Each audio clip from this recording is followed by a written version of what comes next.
하나님 말씀 사무엘하 21장 15절에서 22절 말씀입니다.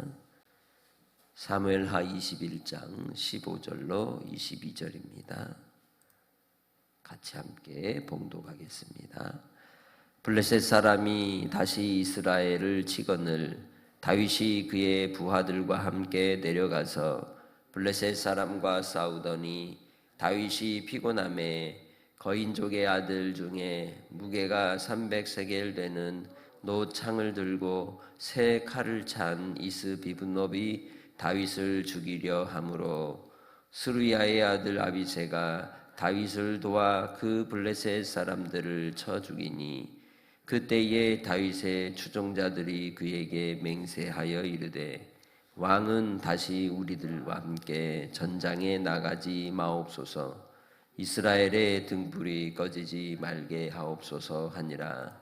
그 후에 다시 블레셋 사람과 곱에서 전쟁할 때에 후사 사람 십북에는 거인족의 아들 중에 삽을 쳐 죽였고 또 다시 블레셋 사람과 곱에서 전쟁할 때에 베들레헴 사람 야레우르 김의 아들 엘하나는 가드 골리앗의 아후 라흐미를 죽였는데 그 자의 창자루는 배틀채 같았더라. 다시 블레셋 사람과 곱에서 전쟁할 때에 블레셋 야레우힘의 아들 엘하나는 가드 골리앗의 아후 라흐미를 죽였는데 그 자의 창자루는 배틀채 같았더라. 또 가드에서 전쟁할 때에 그곳에 키가 큰 자 하나는 손가락과 발가락이 각기 6개씩 모두 24개가 있는데 그도 거인족의 소생이라. 그가 이스라엘 사람을 능욕함으로 다윗의 형 삼마의 아들 요나단이 그를 죽이니라. 이 네 사람 가드의 거인족의 소생이 다윗의 손과 그의 부하들의 손에 다 넘어졌더라. 우리 신앙생활을 우리는 전쟁이다라고 얘기를 하죠. 영적 전쟁의 삶을 우리는 날마다 살아갑니다. 그런데 이 전쟁에서의 승리는 혼자 이루는 것이 아니라 함께 팀이 되고 협력이 되고 동역이 되어서 이루는 것입니다. 본문에 기록된 블레셋과의 4번의 전투는 다윗이 젊었을 때에 일어났던 일화들을 소개하고 있습니다. 여기에서 소개하고자 하는 것은 전쟁에 함께한 용사들을 말하고자 하는 것이었죠. 이 과정 속에서 다윗이 생명의 위협을 받았을 때도 있었고 그 위협의 위기 상황에서 도와주고 지켜준 그 장수들의 이름이 기록되어 있습니다. 첫 번째로 기록된 이 블레셋과의 전쟁 속에 나타나는 그 내용은 다윗이 생명의 위협을 받는 그 위기의 상황을 소개합니다. 그때의 스루야의 아들 아비새가 이스비브놉을 쳐 죽였다라고 얘기하고 있습니다. 이 이스비브놉이 가진 무기는 300세겔 곧 3.45kg 정도 되는 무게의 무기를 들고 있었다고 하죠. 그를 보면 두렵고 떨리는 상황이 올 수도 있지만 그러나 그 상황 속에서 아비새는 다윗 왕을 지키기 위하여 앞서 나아가 힘써 싸웠다는 것이죠. 그들이 이때에 결심을 합니다. 장수들이 어떻게 해야 되겠다? 17절 말씀을 통해서 보면 이스라엘의 등불이 꺼지지 않도록 다윗이 전장의 최전선에 나가지 않도록 하자라고 결심을 하는 겁니다.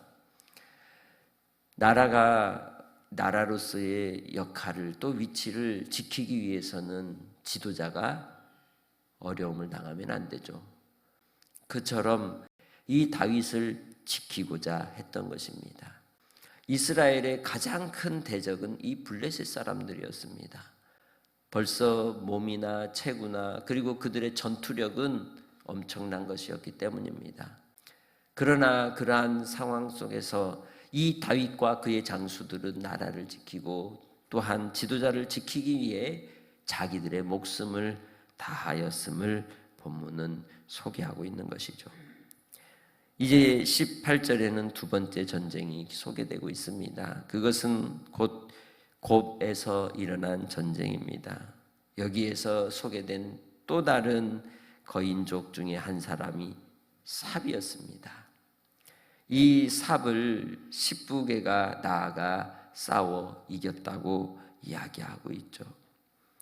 장수는, 그리고 또한 전쟁에 나아가는 군사는 앞에 있는 대적을 두려워해서는 안 되는 것입니다.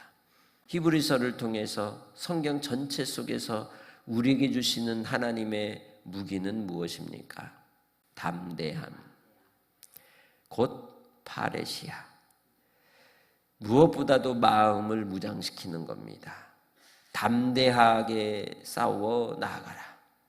우리가 영적 전쟁을 위해서 훈련하고 대비하고 준비한다 할지라도 마음에서 기싸움에서 지면 지는 겁니다. 오늘 하루의 삶 속에서도 여러분이 어떤 문제를 부딪힐 때 마음이 흔들리면 무너지는 겁니다. 지는 겁니다. 영적 전쟁에서의 승리는 다른 데 있지 않고 내 마음을 지키는 데 있습니다. 그 대적이 아무리 크고 또한 세력이 세다 할지라도 주 예수 안에서 주신 믿음을 따라 담대한 자에게는 성령으로 지혜를 주시고 또한 이길 수 있는 힘도 더하여 주실 줄 믿습니다. 한날의 삶을 통해 어떤 만남이 있을지라도, 어떤 상황이 있을지라도, 또 어떤 환경 속에 마음의 두려움이 몰려올 때 주 예수 그리스도로 담대케 해주시라고 기도하며 무장하는 은혜가 여러분 안에 있으시기를 주님의 이름으로 축복합니다. 그리하여 이 전쟁을 통해서 또한 승리를 맛보게 되었습니다. 세 번째로 기록된 전쟁도 곱에서 일어난 전쟁이었습니다. 이 엘하난이 나아가 싸운 장수 대적은 누구예요? 골리앗의 동생 라흠이다라고 이야기합니다. 블레셋에 있어서는 원수였습니다. 그러나 전쟁은 힘이 세다고, 그리고 또 분노와 적개심이 많다고 싸워 이기는 게 아니죠. 창자루가 배틀째 같다 할지라도 기술과 지략으로 이기는 것입니다. 그래서 엘하난이 전쟁에서 싸워 이긴 것은 하나님이 주시는 지혜로 이기게 되는 것인 줄 믿습니다. 오늘 하루 여러분이 대하는 삶에 하나님의 지혜를 받아 하나님이 주신 지혜를 따라 믿음으로 승리하는 은혜가 있으시기를 바랍니다. 어려운 싸움일수록 하나님께서 주시는, 또 우리가 그 속에서 얻는 위로는 큰 것입니다. 네 번째 전쟁을 가드에서 일어난 사건으로 소개하고 있습니다. 여기에도 역시 이 골리앗에 있는 장수들의 모습을 보면 다 체구들이 엄청나요. 이 엄청난 체구들 앞에서 어찌 이길 수 있겠습니까? 여러분의 삶에 이러한 현실이 실제적으로 우리에게 직면이 되고 드러난다 할지라도 하나님을 신뢰함으로, 하나님을 의지함으로 끝까지 믿음을 따라 승리하는 성도들이 다 되시기를 주님의 이름으로 축복합니다. 이 전쟁에서 나아가 싸워 이긴 그 장수가 누구입니까? 곧 다윗의 형 삼마의 아들인 요나단이라고 얘기하고 있습니다. 주님 예수 안에서 여러분에게도 이러한 믿음의 형제가 가득하시기를 바랍니다. 함께 동역을 이루고 함께 승리의 기쁨을 맛보기 위해 같이 하는 벗이 필요합니다. 신앙의 동행자가 필요합니다. 동역자가 필요합니다. 그래서 교회가 하나가 되어야 하고 한 마음이 되어야 하고 함께 하나님의 뜻을 이루기 위해 힘을 모아야 하는 것입니다. 그럴 때 전쟁의 어려움이 올 때 우리는 싸워 이길 수 있는 것입니다. 인내할 수 있는 줄 믿습니다. 예수 그리스도께서 우리를 위하여 십자가로 이루신 그 구원의 길에도 끊임없는 영적 전쟁의 환경이 오고 상황이 온다 할지라도 그 속에서 서로 갈등할 수 있습니다. 분열할 수 있습니다. 분쟁이 일어날 수도 있습니다. 그러나 잊지 마십시오. 우리는 여호와의 군대요 믿음의 권속이요 동역자라는 것을, 그것을 기억하면 우리는 그러한 갈등의 상황 속에서 본질을 다시 잡을 수 있는 겁니다. 그래, 너와 나는 믿음의 동지다. 동지로서의 의식을 가지고 생각하면 서로 섭섭한 일이 있어도 하나님 은혜 아래서 다 녹여버릴 수가 있는 겁니다. 하나가 될 수 있는 것입니다.